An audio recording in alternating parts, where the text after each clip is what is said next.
Bienvenidos amigos a Tradiciones de mi Pueblo. Sorprendente cómo don Fermín Bayona Asensio recuerda un cuarteto de los 12 pares de Francia. O esa Oda a México. Pero ustedes dirán, ¿por qué una persona analfabeta puede recordar? Simplemente porque hay un proceso didáctico que el campesino ha desarrollado y que la pedagogía ha dejado de lado. La didáctica a través del recuerdo, de la memoria, que en el campesino es muy importante. El próximo 6 de enero del año que viene, vamos a presentar a ustedes el auto de los Reyes Magos. Y ahí se van a dar cuenta como muchos campesinos de Illimo, Mochumí, Tucumán, etc., se conocen los cuartetos de los Reyes Magos. Pero muchos de ellos no han ido a la escuela, muchos de ellos no lo han estudiado, sino lo han aprendido a oídas. Y eso es muy importante comprender, porque este es un proceso didáctico que se da solo en esta zona, en estas zonas de costa. Pero don Fermín Bayona Asensio nos comienza a recordar cómo su padre participa en la guerra del 41. En el 41 él tenía 8 años y compone su primer verso. Pero su padre comienza a recordar a través de su padre, a través de la evocación de su padre, cómo los soldados ingresaban a las casas, el dinero que encontraban, las cosas abandonadas, etc. Y además se queja. Dice, pero todo eso, las tierras, el territorio, lo tuvimos que devolver porque la esposa del presidente Pardo era ecuatoriana. Bueno, y así fue, se firmó la paz. Pero dice que cuando él va al ejército, estaba Velasco Ibarra, de presidente. Y este señor estaba en constante proceso de recuperar supuestamente las tierras. Entonces, los soldados de aquel entonces dormían con todo el equipo, hacían todo un sinnúmero de ejercicios, y él nos relata su vida en el ejército, que es parte de este proceso cultural. Muchos licenciados que nos están viendo sabrán que estas cosas casi ya no se dan. Entonces, y se comienza a reflexionar por qué no escribió un conjunto de cuartetos sobre esto.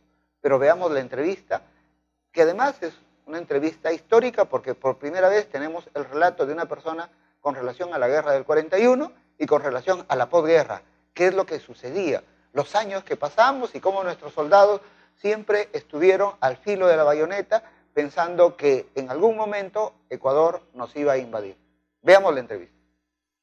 ¿Y a qué edad se fue al ejército? Yo me fui de 18 años. ¿Ya tenía familia o no? Sí, me había sacado una señora y la dejé embarazada. Ya. Esa es mi primera hija que tengo yo, en Lima. ¿Y cómo se llama pues? ¿Y cuáles son sus experiencias de la vida en el ejército? Bueno, en el ejército, en realidad, en el ejército no se sufre. El que sufre, francamente, yo le voy a decir, el que sufre es el que es un poco rudo, el que es, digamos, tarado, ¿no? Pero cuando uno se porta bien con sus jefes, ¿cómo se llama? Y tiene esa memoria de aprender, porque ahí le enseñan de todo, pues, ¿no? Cómo se desarma el arma, cómo se arma, cómo se llama, se engrasa, y de allí hacer los ejercicios que uno tiene que hacerlos en el campo, ¿ya? Y para mí, como muchacho, era muy bonito, a mí me querían los jefes. Recuerdo el capitán Herrera Castillo, era un capitán que me contaron cuando yo me trasladaron a los 6 meses a esa compañía D. Yo me porté muy bien y el capitán me quería mucho. No quería que me viniera de baja, más bien a lo contrario, que me reenganchaba. Y muchos que llegaban al ejército, que estuve yo en ese tiempo, estuvieron a mi mando, como se dice, como sargento segundo, yo los aconsejaba, yo les decía, acá no tiene que ser uno cabreado, no tiene que ser uno, ¿cómo se llama? Sobrado, como se dice, ¿no? Acá tú tienes que obedecer las órdenes y a ti no te pasa nada. Pero si tú no vas a obedecer a tus jefes, vas a ir mal. Y a eso lo que dicen que a veces el ejército es mal y es mentira. Uno se porta bien. Yo recuerdo cuando tenía un año, hicimos una marcha de 24 horas. 24 horas. Y pasamos de un cerro a otro cerro. Porque nosotros estábamos en Paimas, pasamos a Suyo a reconocer a reconocer cómo se llaman los campos que habían sido de batalla hacia adelante. Y eran 24, que nosotros no sabíamos, 24 horas de camino. Y ojalá camino plano, eran cerros, que teníamos que subir al cerro y de ahí volver a bajar. ¿Y qué pasa?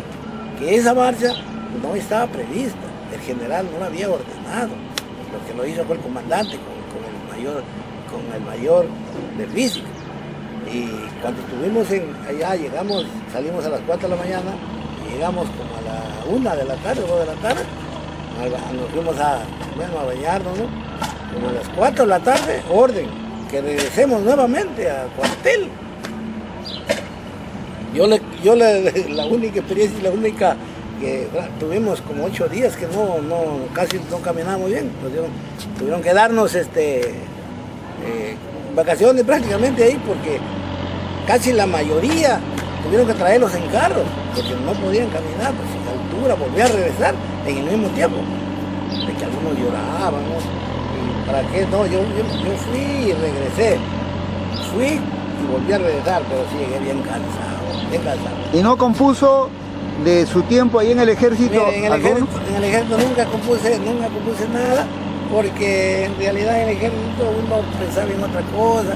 Yo pensaba en mi familia, pensaba, cuándo iba a salir de baja, qué íbamos a hacer al segundo día, porque hubo en el 60 hubo un pequeño movimiento con Velasco Barra, que entró de gobierno.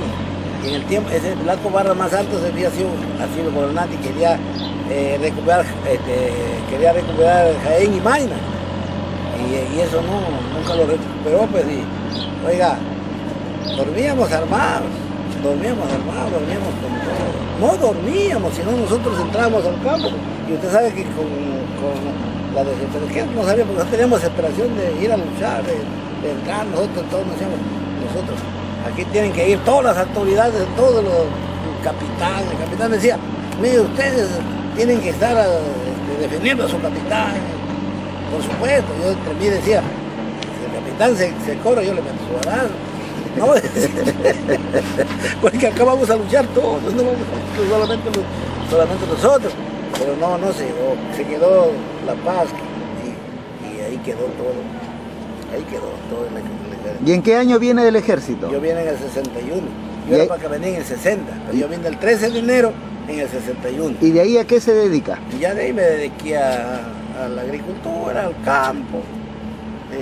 ¿Cómo se llama? ¿Jornalero o tenía su propiedad? No, jornalero, no, nunca. Mi papá arrendaba así 2 hectáreas, 3 hectáreas, pero arrendaba, el dueño lo quería, lo traía, y así, trabajamos hasta...